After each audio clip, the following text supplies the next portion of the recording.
He's a monkey. I love poker. I keep playing. I don't know what the world is. I used to watch the World Series of poker on TV quite often. I love watching the bets and the bluffs. See, I don't like playing. I like watching when you can see everybody's hand and then you can really see all the bluffing going on.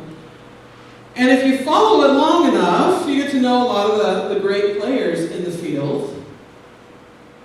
But never once in all of my time watching the World Series of Poker, never once did I see anyone get dealt a royal flush, let alone the house 28 times in a row. But I want to make sure we really understand what J. Warner Wallace was saying there. He was talking about the cosmological constant, which is the force that controls the expansion rate of the universe.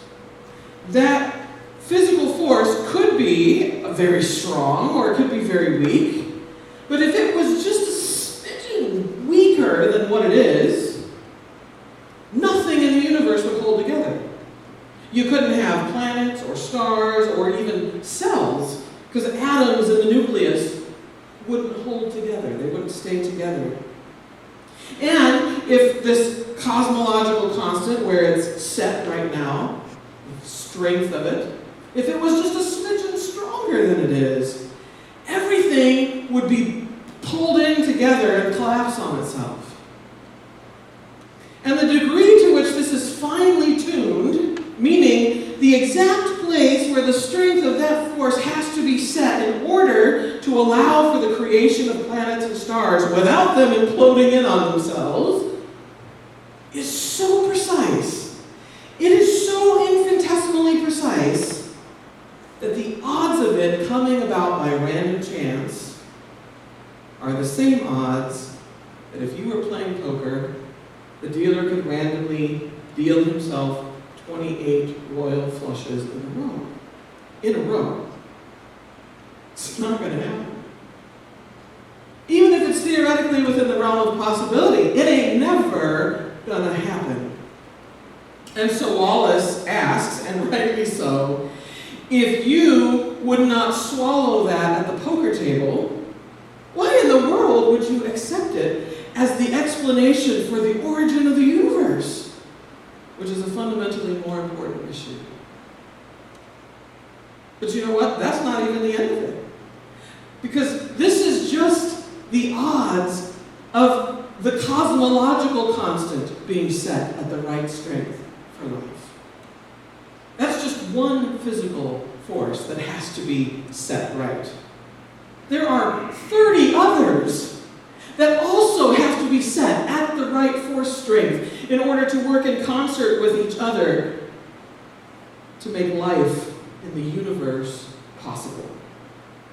And in order to understand the odds of all 30 of those forces just happening to be set at the right place for the universe to support life, you have to take the odds of each one individually and multiply them all together to arrive at the overall number. Do you know what that number is? Neither do I. I can't count that high. No scientist on the planet can count that high. The dealer would probably have to deal consecutive royal flushes for billions and billions of years to even get close. There's no way.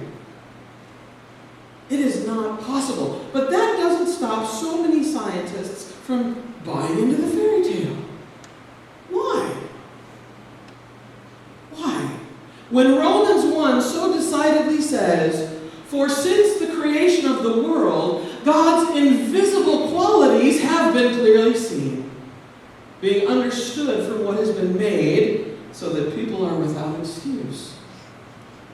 Why would these people refuse to believe what is so plainly in front of their face?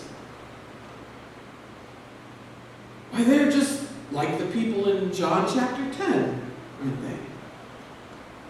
The exchange is almost comical. In fact, it probably would be funny if it weren't so sad. "Tell us plainly if you are the Christ." So he does. And then they want to stone him for it. The whole idea is just nuts. question, they got the answer, and then they got mad because for whatever reason they didn't like the answer. Tell us if you are the Christ. Yes, I am. We're going to stone you. Why? Because you, a mere man, claim to be God. Why didn't they just say up front, we want you to tell us that you are not the Christ? They obviously weren't looking for information. They had already made up their minds and were just looking for confirmation. And so Jesus engages with them. Obviously, some of them believed him. They recognized his voice, so to speak. They believed him and followed him. They were open to his message and they embraced it, but some did not. And this was Jesus' greatest battle, and it is to this day. People who are not willing to even entertain the possibility that God exists.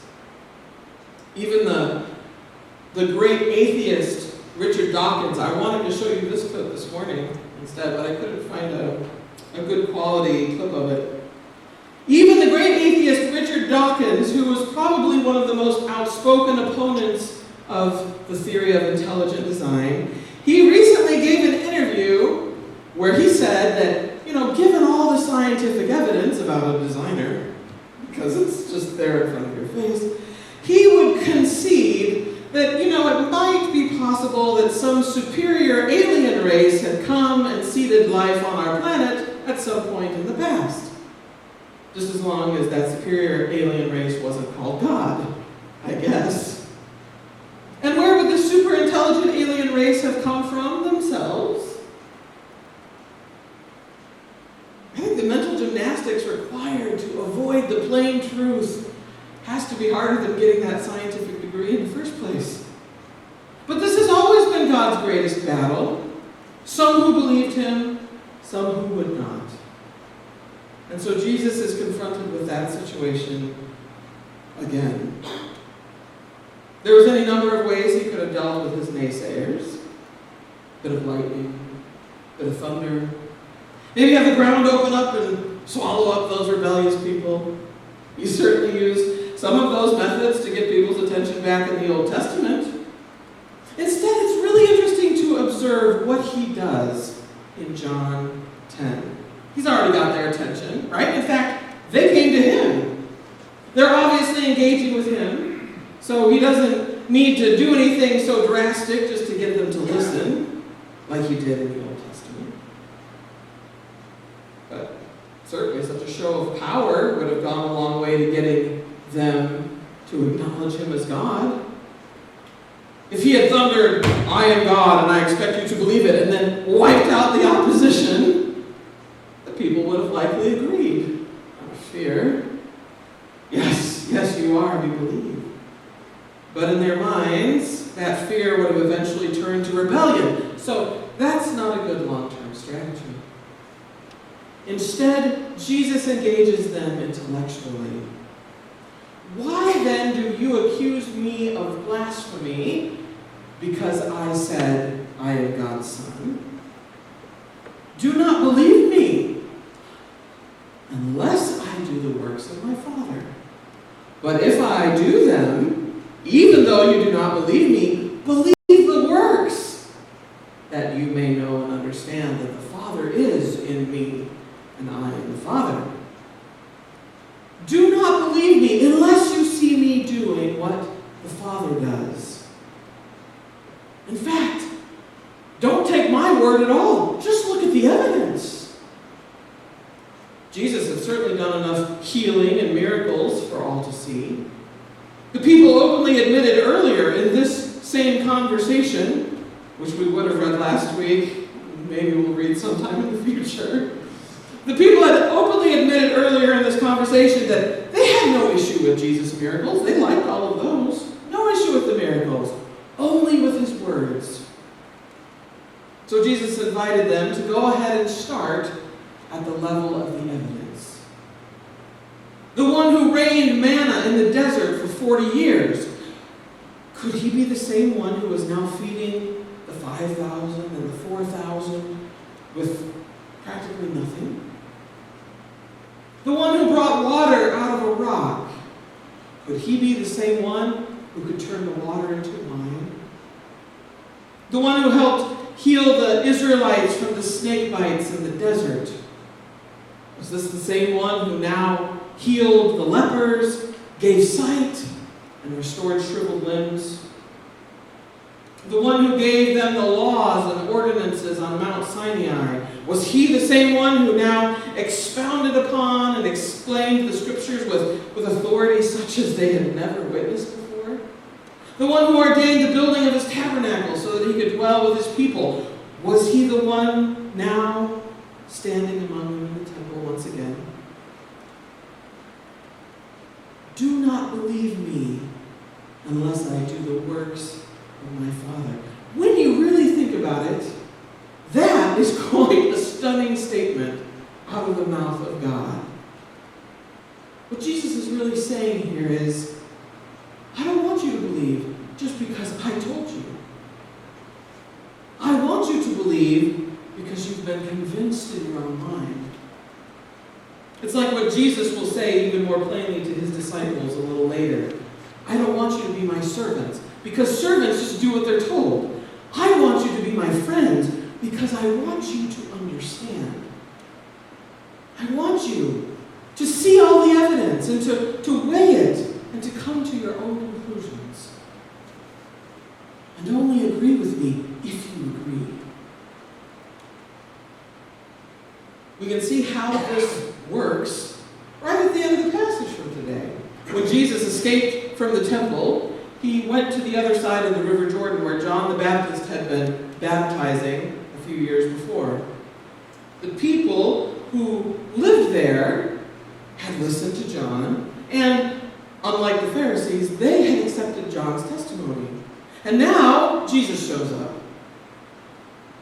They looked at Jesus, what he was doing and what he was saying. That is, they considered the evidence. And they compared it to what John had told them to expect from the coming Messiah. And they decided that, yes, all that John said about this man was true. And in that place, many believed in Jesus. All the people had to do was see the evidence right in front of their faces and consider it and be willing to accept the truth. As Paul said in Romans 1, God has made himself known and has provided plenty of evidence for us to know him. He has made it plain. There may be some of us here this morning, and I'm sure there are many outside the walls of this place today, who are not yet quite open to hearing God's voice and trusting it and following him. But that's okay. God invites us to look at the evidence and start there. God has left plenty of breadcrumbs, so to speak, that will lead us to him. And God not only wants us to consider this evidence, he actually prefers that level of reasoning. He prefers that we would not just be obedient servants, but understanding friends. The only way to reach that understanding is to start with the proof God has given us of who he is and what he has done and why. This is the foundation for any faith that we have in God. You might notice we use the word faith maybe a little differently than we've heard it used by others or in the past. That's because faith actually is not something that you do while you're blind, or because you're blind. It may be true that in the past, faith has been mockingly defined as believing what you know ain't so. That's faith. On the contrary, it's what we know is so, yet refuse to accept, that hinders faith. That's why Hebrews 11:1 says, now faith is the substance of things hoped for, the evidence of things unseen. God never asks us to believe him without giving us more than enough evidence as a basis for our faith.